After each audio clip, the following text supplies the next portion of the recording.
Bonjour à tous et bienvenue dans cette interview où j'ai le plaisir de recevoir Gabriel Ducrot et Jean-Pierre Guillain, cofondateurs de l'Association française d'hypnose, l'AFH, où nous allons aborder le thème de l'hypnose et vous expliquer exactement ce que c'est. On va essayer de démystifier un petit peu l'hypnose dans cette interview et vous allez voir les correspondances entre l'hypnose et le développement personnel. Alors bonjour Gabriel et bonjour Jean-Pierre. Bonjour. Alors enchanté d'être parmi vous, Gabriel. Bon bah enchanté pareil. Bonsoir. Les deux questions, est-ce que vous avez de l'imagination? Simplement, on va faire un jeu, on va voir qui a de l'imagination. Vous allez tendre vos deux mains comme ça, ok. Vous allez serrer vos doigts comme ça et vous allez lâcher complètement. Et vous allez chasser l'air entre les mains et les mains. Alors on va commencer tout de suite cette interview par une question que je pose naturellement dans toutes les interviews que je fais, c'est de savoir comment vous est venue cette passion pour l'hypnose et quel a été un petit peu l'élément déclencheur chez vous pour justement vous intéresser à ce domaine qui est un petit peu particulier, qui est l'hypnose. Alors personnellement, cette passion, ça a toujours existé. Le problème, c'est qu'il y a une dizaine d'années, on trouvait rien sur Internet, ça n'existait pas, donc les bouquins, c'était pas terrible en qualité. Et que maintenant, depuis 2 ans, 3 ans, on retrouve des choses beaucoup plus intéressantes. Donc moi, perso, j'ai commencé par un premier stage, un stage avec un Anglais, un thérapeute qui s'appelle Anthony Jacquin. Et puis, depuis, c'est une passion que je vis au quotidien. Moi je cherchais plutôt une façon de me dégager du temps. Donc j'ai commencé par le sommeil polyphasique et de là je suis tombé sur quelqu'un qui faisait de l'hypnolecture en fait, donc le fait de lire sous hypnose. Et en suivant, je suis tombé sur des gens qui pratiquaient l'hypnose dans la rue et je me suis lancé un jour, voilà. Alors le sommeil polyphasique, moi personnellement, je connais pas. Je devine un peu en faisant l'étymologie du mot. Est-ce que tu peux nous en dire un petit peu plus sur ça ? Le sommeil polyphasique, c'est juste le fait de dormir en plusieurs phases la nuit. Par exemple, on va faire une sieste de 3 heures pendant la nuit et 2 siestes d'une demi-heure dans la journée. Ce qui permet de dormir que 4 heures par journée et donc de libérer beaucoup de temps. Ok, super intéressant. C'est ce que devraient apprendre les businessmen en fait. Ok, alors donc vous êtes intéressé à l'hypnose et ensuite est-ce que vous avez suivi, donc Jean-Pierre, tu nous disais une formation avec un Anglais. Qu'est-ce que vous avez fait comme formation? Qu'est-ce que vous faites en ce moment comme formation tous les deux? Donc suite à ce stage, moi j'ai fait une première formation d'hypnose rapide, hypnose de rue même carrément, avec un Anglais, Anthony Jacquin. Ensuite j'ai voulu travailler un petit peu, approfondir l'hypnose et j'ai fait une formation d'hypnose thérapeute, très spécialisée en hypnose médicale. Maintenant je continue à me former à l'Arche, oui, merci. Je continue à me former à l'Arche chez Kevin Finel pour approfondir tout ce que je sais déjà et même continuer à aller beaucoup plus loin avec l'hypnose. Moi, je me forme aussi en hypnothérapie à l'Arche, comme JP.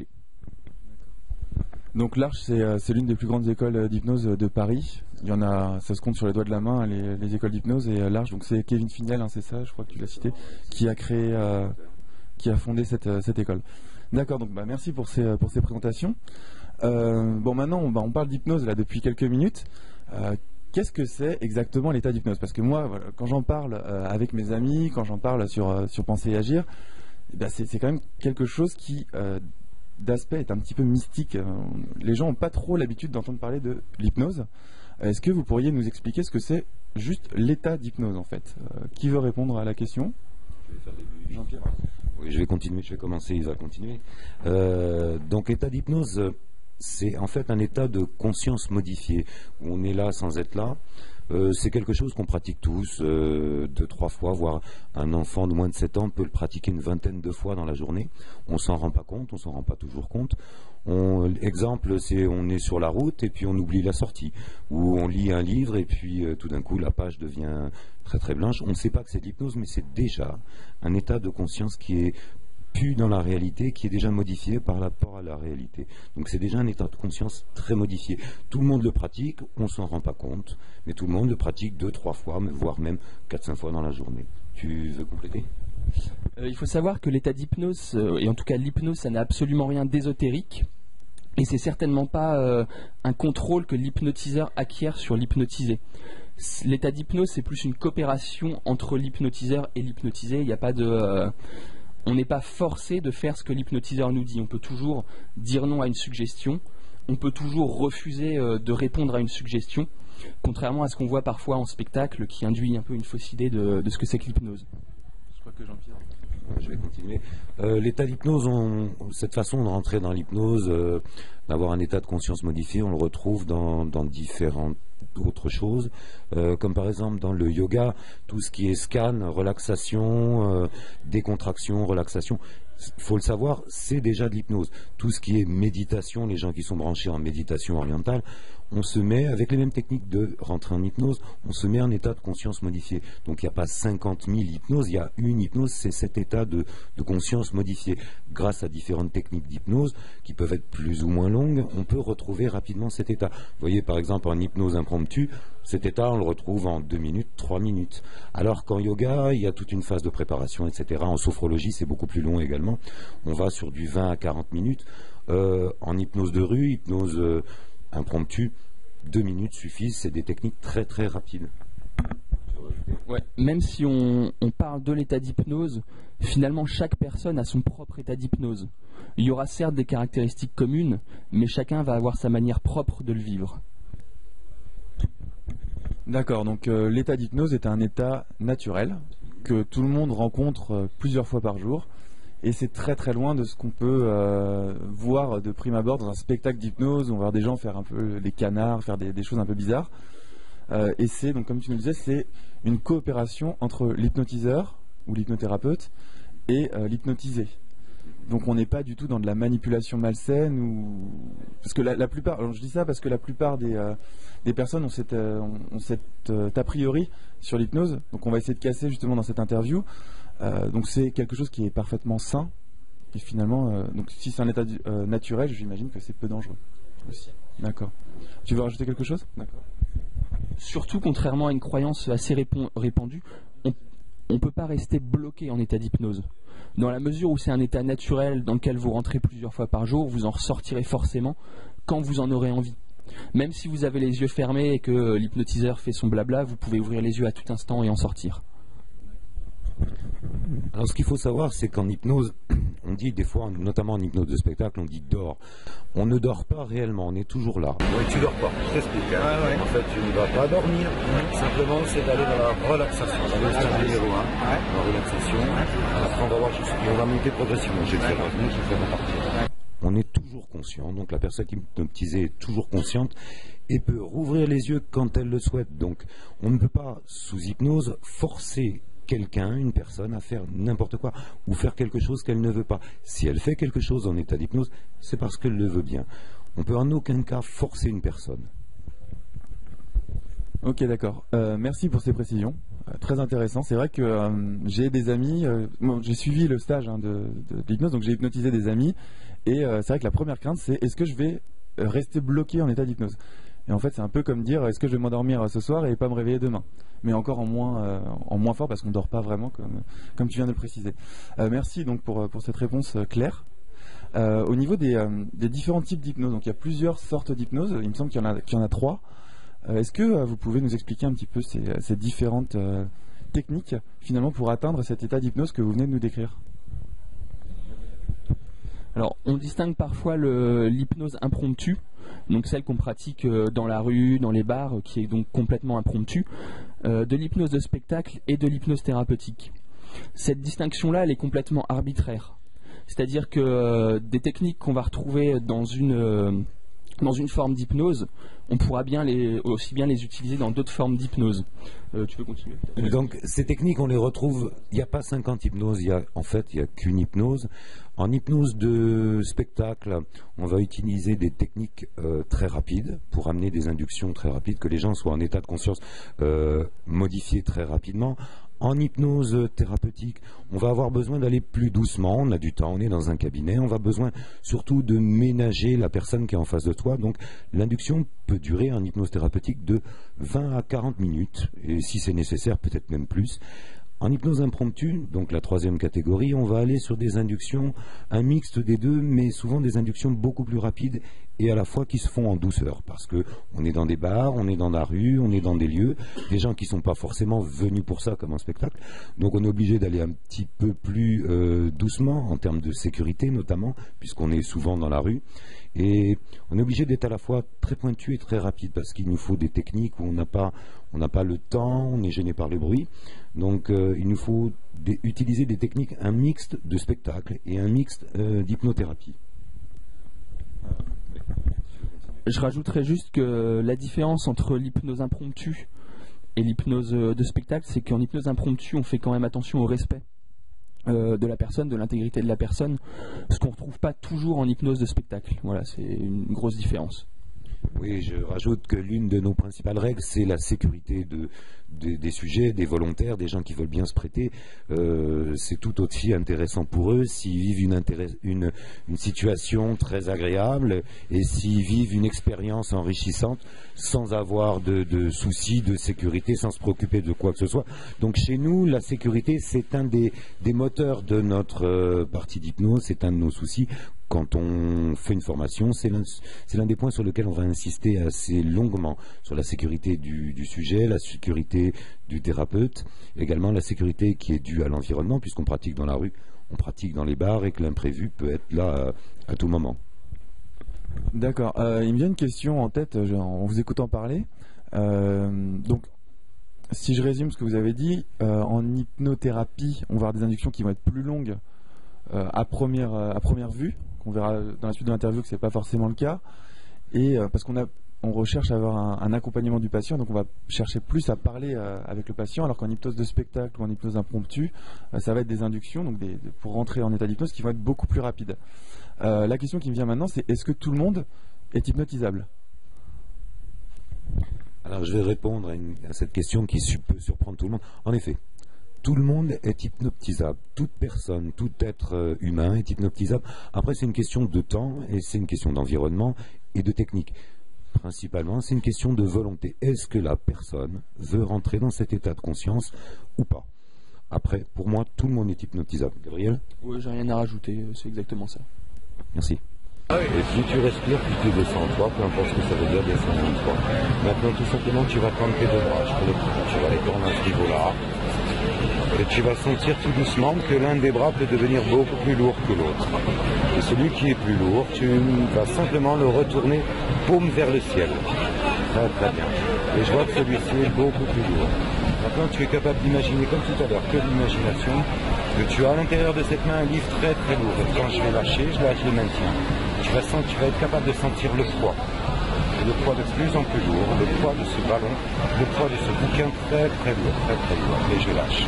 Et tu laisses descendre. Et tu peux mesurer en effet que ce bras devient 2 fois plus lourd, de plus en plus lourd, et ça se stabilise très très bien. Maintenant, tu vas imaginer ce bras léger, très léger. J'attache une ficelle. Et je fais un nœud. Et qu'au bout de cette ficelle, il y a un ballon. C'est un ballon qui est rempli d'hélium et la ficelle se tend parce que le ballon est léger et ton bras est léger. Et voilà, et tu sens l'attraction et tu laisses faire, le bras monte tout seul. Et à un moment donné, ça va se stabiliser. Quand le bras peut monter tout seul, et tu peux laisser stabiliser. Tout à l'heure, on rajoutera un deuxième ballon. Très très bien. Maintenant, on va rajouter un bouquin 2 fois plus lourd que l'autre, 2 fois plus lourd. Et tu sens tout doucement le poids de ce bouquin, 2 fois plus lourd. Très très lourd, de plus en plus lourd. Et tout ton corps sent ce poids très très lourd, de plus en plus lourd. Et maintenant, je vais te rajouter un deuxième ballon, j'attache la ficelle, c'est agréable. Et ce ballon peut monter très très haut, il se tend déjà, très très très haut. Le corps se tend, et tout le corps se tend. Le ballon monte, et tu laisses monter le bras, et tu sens cette légèreté. D'accord, très bien. Donc tout le monde est hypnotisable, ce qui est génial, car on a des thérapies qui sont en train de naître avec l'hypnose qui sont très prometteuses. Donc c'est agréable de savoir que tout le monde va pouvoir les suivre si on le souhaite. Alors Pensez Agir, c'est un site de développement personnel avant tout. Alors pourquoi est-ce qu'on parle d'hypnose dans cette interview ? Alors j'avais écrit un article il y a quelques mois sur ce qu'étaient les modifications de croyances, et l'hypnose est un outil très intéressant pour justement modifier ces croyances. C'est même une des bases de ce qu'on fait en hypnose. Est-ce que vous pouvez nous en dire un petit peu plus sur justement la modification de croyances ? On agit au quotidien avec certaines croyances dont on n'a pas forcément conscience. C'est un peu le principe de la croyance. C'est-à-dire qu'on a une perception du monde qui repose sur des hypothèses. Ces hypothèses ne sont pas forcément vraies. D'ailleurs, on ne s'occupe pas de savoir si elles sont vraies ou pas. En hypnose, on va plutôt s'occuper de savoir si elles nous sont utiles, si elles nous permettent d'atteindre nos objectifs ou pas. L'hypnose est très propice justement à modifier ces croyances. Oui, c'est même l'un des piliers de l'hypnose thérapeutique, c'est de modifier et d'aider les gens à modifier leurs croyances. C'est l'une des techniques qui permet d'aider, nous en tant que thérapeutes, d'aider les gens à évoluer, à prendre des décisions dans leur vie et des décisions de changement de vie. On va travailler avec les niveaux logiques. On va commencer par l'environnement, voir ce que ça fait si on modifie l'environnement. Ensuite, on va arriver au travail sur les modifications de croyances. Principalement, on va s'attaquer aux croyances qui sont limitatives. C'est ces croyances qui vont nous permettre, qui vont permettre aux gens qui vont venir nous voir de pouvoir évoluer, de pouvoir, ou alors des fois de franchir un pas. Des fois, franchir une petite marche, ça permet de franchir un grand palier en termes d'évolution de personnalité. C'est là-dessus qu'on va travailler principalement. Tu veux rajouter quelque chose ? Merci pour la réponse. Alors pour les personnes qui nous écoutent, parce que là on parle de croyance comme si c'était quelque chose d'admis par tout le monde, parce que bon, je suis dans le développement personnel, vous dans l'hypnose, donc tout le monde sait ce que c'est. Je vais redéfinir un petit peu le terme de croyance et corrigez-moi si jamais je me trompe par rapport à la notion en hypnose. Pour moi, c'est ce qui est forgé, c'est ce qui forge justement notre perception de la réalité, comme tu l'as dit. C'est ce qui est forgé par notre éducation. Les valeurs que nous ont inculquées nos parents, les professeurs qu'on a eu à l'école, le contexte d'évolution sociale, si on est dans un milieu peut-être riche, plutôt pauvre, on va avoir une perception de la réalité, un ensemble de valeurs qui font notre personnalité, qui vont nous faire agir et prendre des décisions en fonction de ces valeurs. Et donc l'hypnose est un moyen de modifier, ou plutôt d'influencer légèrement, parce on peut modifier complètement ces croyances. Donc du coup, on rejoint un petit peu quand même ce qu'on se disait au début. Est-ce que en état d'hypnose, la personne qui nous hypnotise ne va pas pouvoir modifier une croyance sans qu'on en ait envie? Parce qu'on a quand même cette intuition qui vient. Alors bon, en ayant suivi le stage, je sais que non, mais jusqu'à quel point est ce non? Je pense par exemple au film Inception, qui a plutôt bien marché, où on dit voilà, injecter une idée, si cette idée n'est pas en rapport direct. Quel est votre avis là-dessus, sur ce côté un petit peu noir de l'hypnose, dont on ne parle pas beaucoup sur les autres sites d'ailleurs, mais je pense que c'est intéressant d'aborder ça dans une interview. Quelle est votre idée justement sur cette modification de croyance, jusqu'où l'hypnotisé a le contrôle?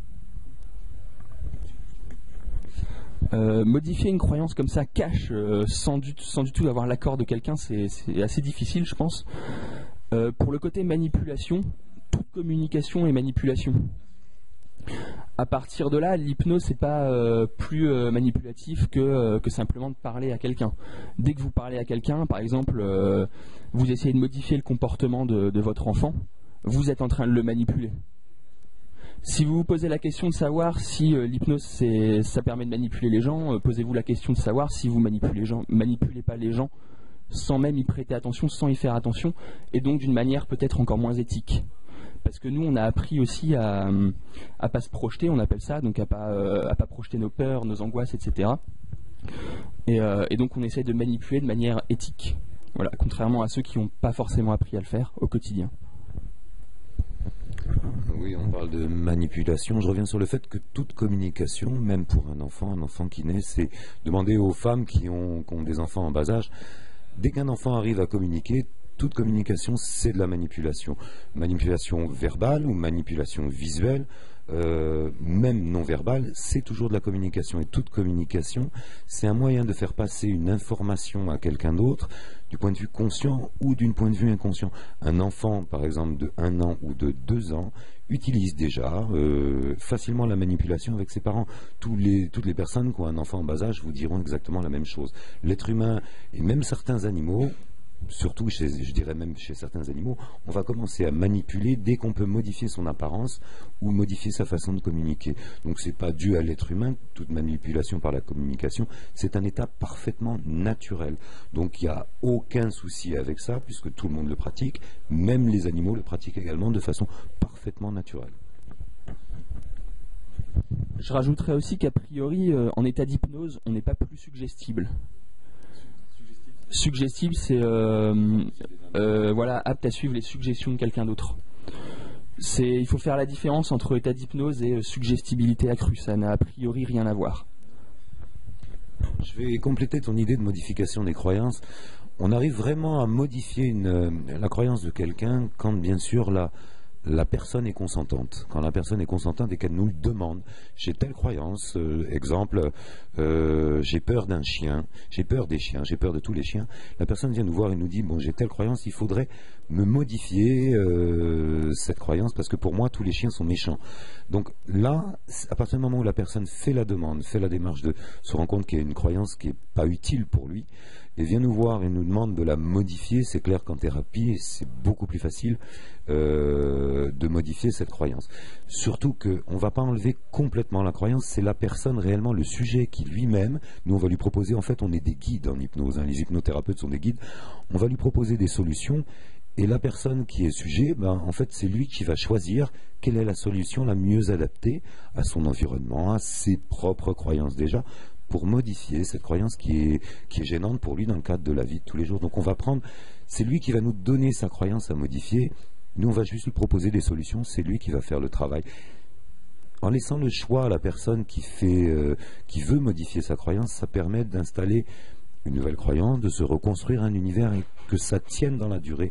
Et c'est beaucoup plus costaud que si on essaye d'ajouter quelque chose sans aucune simplicité, aucune technique. Je nuancerais juste ce que dit JP en disant que la personne n'arrive pas toujours en disant j'ai telle croyance. Ce serait un peu facile.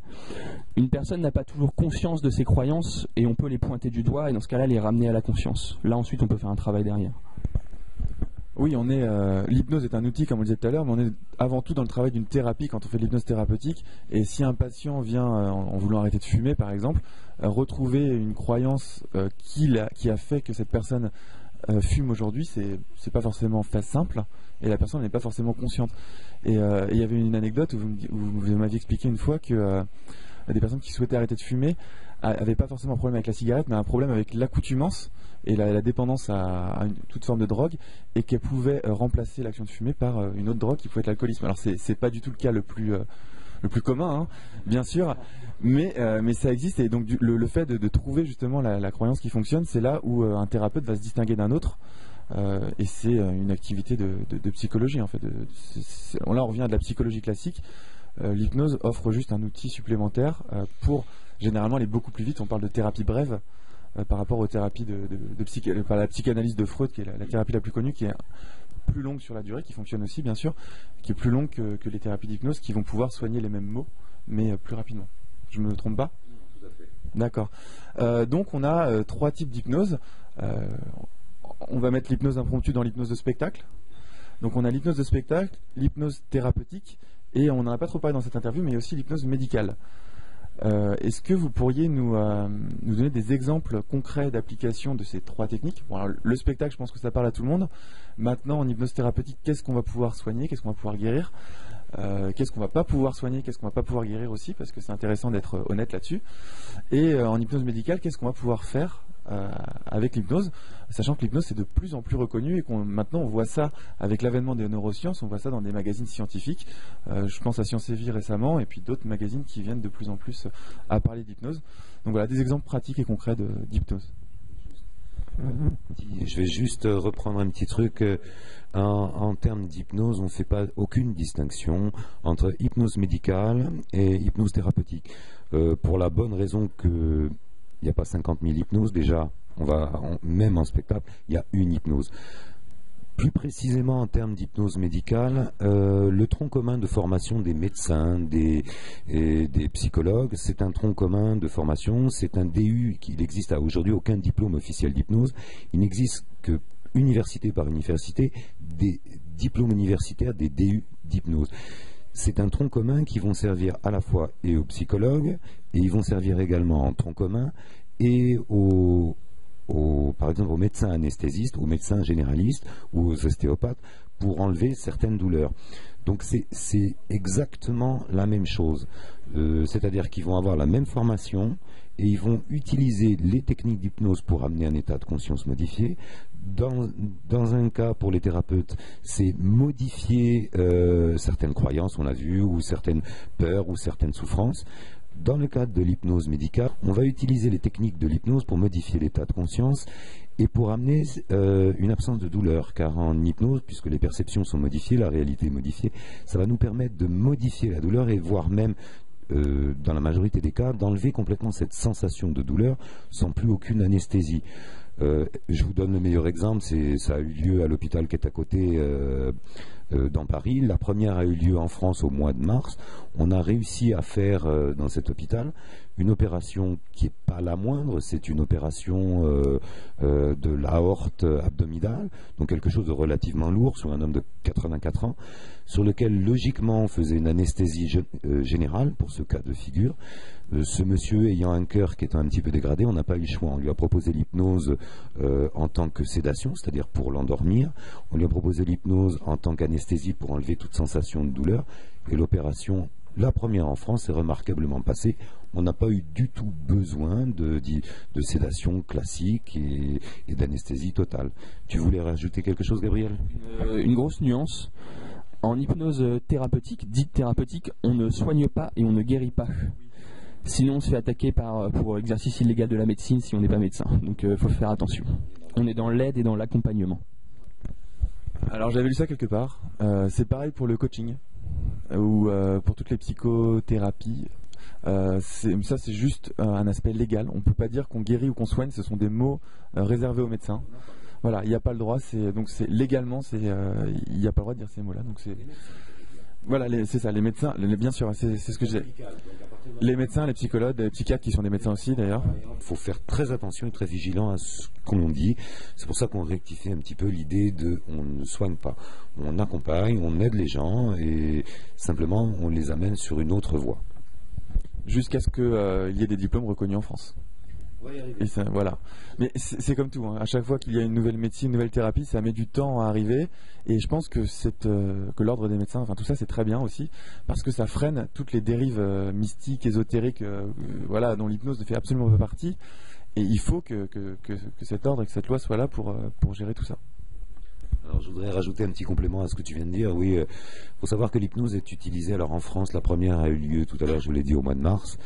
En Belgique, c'est pas très loin, hein, l'hôpital francophone du CHU de Liège, ça fait 20 ans hein, qu'Elisabeth Frémanville, qui maintenant est au CHU de Brest, ça fait 20 ans qu'elle pratique l'hypnose médicale, ça fait 20 ans qu'elle pratique ses opérations, même des opérations relativement lourdes en termes d'opérations, elle les pratique sous hypnose et ça se passe très très bien. Donc on a beaucoup de retard, nous, dû à notre mentalité. On est le pays de Descartes, où nous, faut qu'on prouve ce qui existe ou ce qui n'existe pas.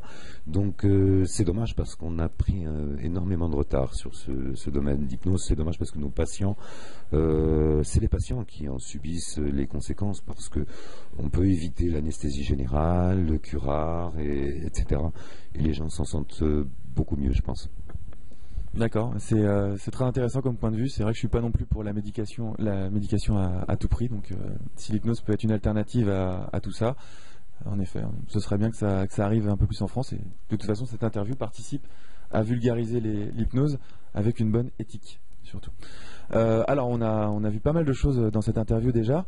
On va... Ah non, juste avant, oui, je vous avais posé une question. On a surtout parlé de l'hypnose médicale, donc, qui est ta spécialité, donc c'est parfait. Est-ce que vous pouvez nous citer quel type de mots on va pouvoir... mots MAUX, donc, on va pouvoir soigner... on va pouvoir voilà, on va pouvoir accompagner, voilà, on va pouvoir aider les gens à se séparer de certaines phobies peut-être. Sur quel domaine on va pouvoir aider les gens? On entend souvent la cigarette, est-ce qu'il y a d'autres choses? Alors l'idée c'est qu'on va plutôt te le faire à l'envers, c'est-à-dire quelles sont les choses que l'on ne peut pas faire. Nous, on n'est pas psychologue, mais il y a des hypnos qui sont psychologues. On va se retirer d'office, chez la majorité des hypnothérapeutes, on va se retirer d'office tout ce qui est pathologie, c'est-à-dire pathologie lourde, troubles de la dissociation, problèmes de personnalité, etc. Par contre, on va pouvoir s'attaquer à d'autres choses qui ne relèvent pas du psychique ou du psychiatrique. Nous, ce qui nous intéresse, on est dans l'accompagnement, dans l'aide. Donc, ce sont les troubles de tous les jours, c'est-à-dire problèmes de phobie, gêne de la personne, tout ce qui l'empêche de vivre sa vie au quotidien et tout ce qui l'empêche de profiter de la vie. Tu vas aller compléter. Par exemple, tout ce qui est cigarettes, tout ça, c'est très utile, se ronger les ongles, ce type de problème. Aussi dans le coaching sportif, c'est assez utile quand on veut améliorer un petit peu ses performances physiques ou sa concentration, par exemple. On n'agit pas évidemment sur la performance physique en tant que telle, c'est-à-dire qu'on n'agit pas sur les muscles, on n'agit pas sur tout ça, mais sur les sentiments qui peuvent être liés à la performance physique, sur le stress, sur la concentration et ce genre de choses. Une première en France, ça a été le tennisman Cédric Pioline qui a été le premier en France à avoir un coach qui utilisait l'hypnose. Vous savez, comme en tennis, le principal c'est le mental principalement. C'est ce qui manque à nos sportifs français. Et Pioline a été un des premiers à utiliser un coach qui utilisait les techniques de sophrologie ou les techniques d'hypnose. D'accord, donc plein de domaines d'application de l'hypnose. On va revenir un petit peu à ce que vous faites maintenant, donc l'hypnose impromptue. Vous avez un stage que j'ai suivi d'ailleurs, qui est plutôt pas mal, parce qu'en sortant du stage, j'ai hypnotisé 2 personnes dans la rue. Donc on arrive et au bout de 2 jours, on sait hypnotiser les gens dans la rue, donc c'est plutôt cool, même au bout d'un jour, oui. Est-ce que vous pouvez nous en dire un peu plus? Quel est le public visé? Le programme succinctement et comment ça se passe pour suivre ce stage? Alors le stage, il est prévu en effet d'une façon très très courte.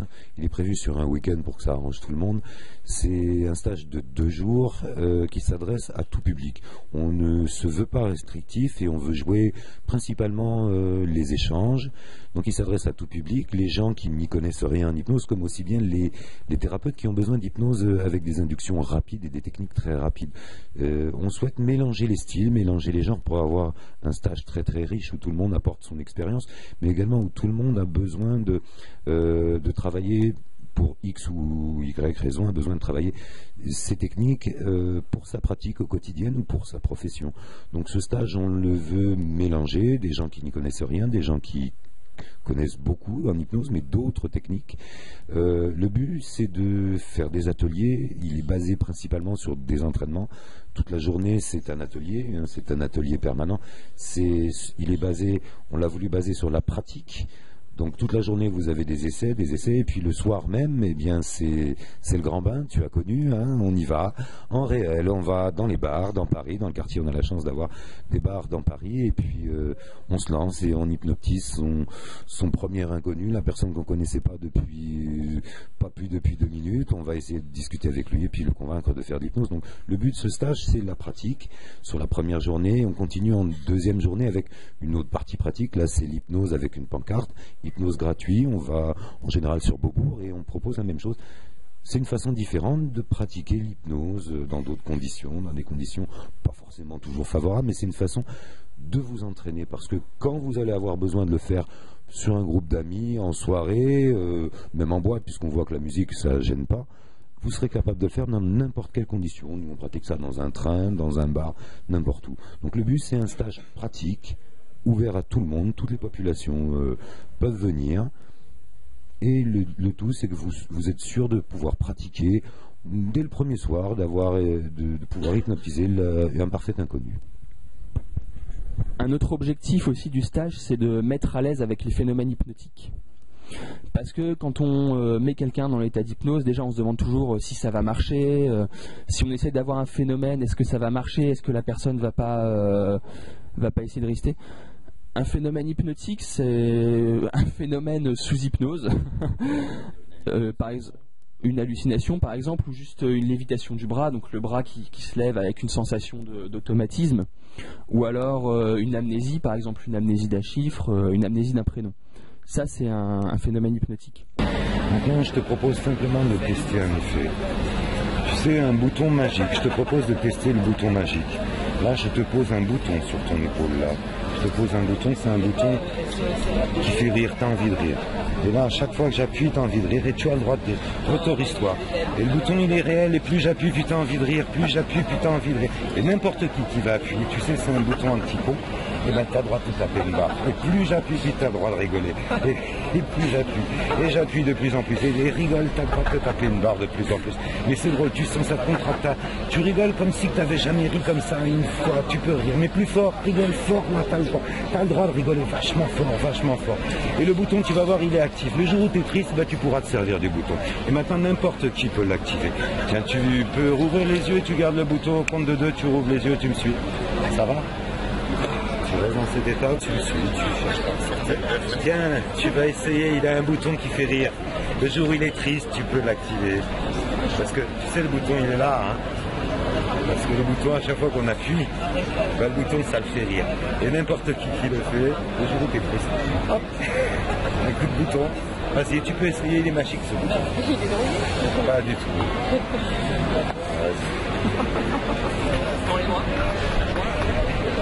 Tu peux essayer, vas-y, rappuie encore. Mais non, ça, il est malheureux. Maintenant, tu vas ouvrir les yeux, mais simplement ouvrir les yeux et rester le cerveau dans cet état. Ça va? Tu regardes ma main très vite. Complètement concentré, deux fois plus concentré. Tout à l'heure, quand je te dis dehors, tu repars dans cet état de grande décontraction. Ouais, tu déglutis, ça fait que tu arrives à te relaxer. Ta respiration devient de plus en plus lente, de plus en plus détendue. Ma voix te dit dors, dormir, sommeil, profondément. Tu te sécurises. Et maintenant, je te propose tout simplement de faire un autre jeu amusant. Tu es un lecteur DVD. Tu sais, ce lecteur DVD, quand on appuie sur pause, et là, le lecteur DVD se met en arrêt. L'image s'arrête, tout s'arrête. Donc ton esprit maintenant est un lecteur DVD. Quand je lui dirai pause, tout s'arrête. Tu ne vois plus rien, ton esprit s'arrête, tes yeux s'arrêtent, tout se met en pause. Et marche, tout redevient parfaitement normal. À chaque fois que je te dis pause, c'est une convention entre toi et moi, tout s'arrête instantanément. Donc tu vas rester dans cet état et rouvrir les yeux au compte de 2. Et tu peux rouvrir les yeux. Ça va, Anthony? Tu peux rouvrir les yeux, redresser la tête. Ok, tu choses du combien, Anthony? 41. 41. C'est une petite pointure quand même. Ok, on peut s'approcher de tes amis? Ok, tu peux te mettre là. Ok, on va faire le deuxième test. Est-ce que tu peux lever le bras assez lentement? Le bras que tu souhaites. Pause.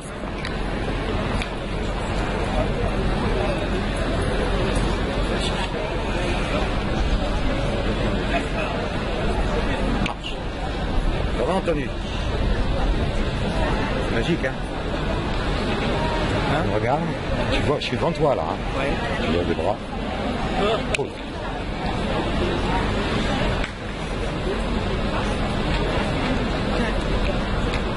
Marche. Et Anthony. Pause. Tu prends ma place. Tu viens devant lui.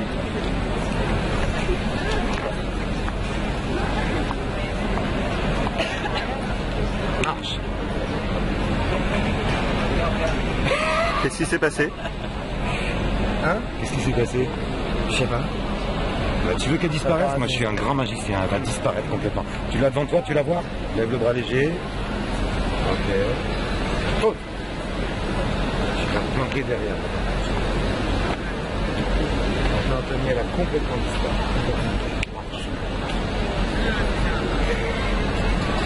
Elle est où? Elle est où? Hein? Je sais pas. Complètement. Pas tout de suite, s'il te plaît. Ok, Anto? Ok. T'es prêt, Anthony? Ok. Pause. Maintenant, tu vas simplement imaginer que c'est une plage. Nous sommes à la plage. Et tout le monde est à la plage. Tout le monde est en maillot de bain. Tout le monde est détendu, complètement détendu. Et c'est agréable d'être à la plage. Et tu te souviens plus de ton prénom. Je te propose momentanément d'oublier ton prénom. Tu t'appelles Robert. Et je vais te présenter des nouveaux amis. Ok, Robert, et ton prénom, bah, tu ne te viens plus à l'esprit. Simplement, quand on va te demander ton prénom, tu t'appelleras Robert. Le premier mot qui te vient à l'esprit, ce sera Robert. Maintenant, tu t'appelles Robert. Marche. Bonjour. Je te présente un ami à moi. Moi, je t'avais promis, hein, c'est un ami à moi. Tu t'appelles comment? Robert. Robert, voilà. Tu t'es toujours appelé Robert? Ouais. Ton prénom? Laura. C'est Laura. Laura, je te présente Robert, c'est un ami à moi. Je la connais. Ah ouais? Elle s'appelle comment? Laura. Laura? Ok, mais elle te connaît pas forcément. Tu le connais? Tu t'appelles? On se connaît depuis. Ouais. C'est quoi ton prénom? Robert. Ça a toujours été Robert. Vous voulez que je vous présente Robert? Oui. Ah, voilà. Il va te présenter, il va se donner son prénom. Tu t'appelles? Oui, tu t'appelles comment? Stéphane. Ouais, Stéphane. Ouais. Et toi, c'est? Robert. Robert. Ça a toujours été Robert. T'as ta carte d'identité Ouais, sur tu as toi? ta carte d'identité? Non, je vais pas. Quelqu'un peut témoigner qui s'appelle Robert? Oui, Ah ouais, tu t'appelles Robert, c'est formidable, il s'appelait Robert. Ok. Bon, Stéphanie. Ok, bah, je vous présente, c'est un ami à moi. Hein. Bon, tu les connais, de toute façon, tu les connais déjà. Laura, Stéphane. Ah ouais, tu les connais bien. Bah ouais, j'ai vu que tu les connais vachement bien. Tu présentes tu t'appelles comment? Stéphanie. Ah, et tu t'es toujours appelé Stéphanie? Ouais, il s'appelle Stéphanie. Je vous présente Stéphanie, Laura, Stéphanie. Et c'est un prénom un peu bizarre ou tu t'es toujours appelé comme ça? Non, ma mère m'a appelé comme ça. Ta mère t'a appelé comme ça? Ouais. C'est pas commun. Ouais. Bah non, mais... T'es habitué? Ouais. Ok. Donc l'intérêt du stage, c'est vraiment de mettre à l'aise avec les phénomènes hypnotiques, de ne pas avoir peur d'en faire. Parce qu'il y a beaucoup de monde qui ont peur que ça marche pas, et qui se disent qu'est-ce qui se passe si ça va pas marcher, de quoi je vais avoir l'air. Là, évidemment, ça marche pas toujours, et on apprend à le gérer, on apprend à vivre avec. Hein.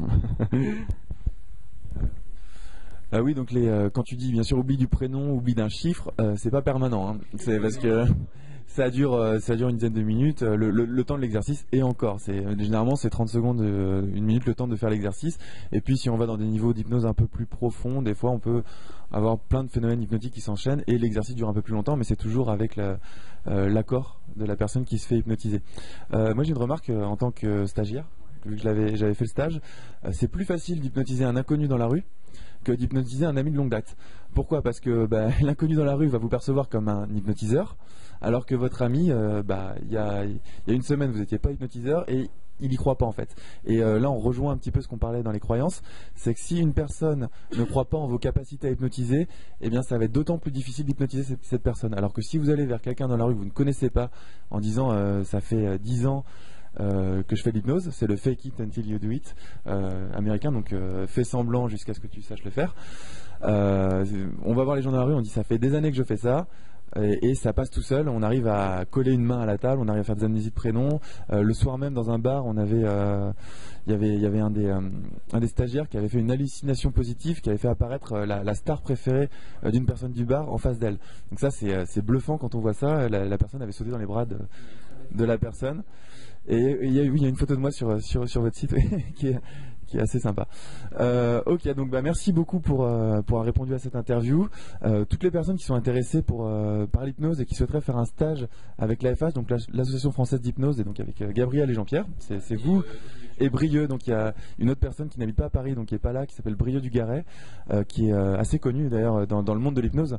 Voilà, c'est un des pionniers de l'hypnose en France.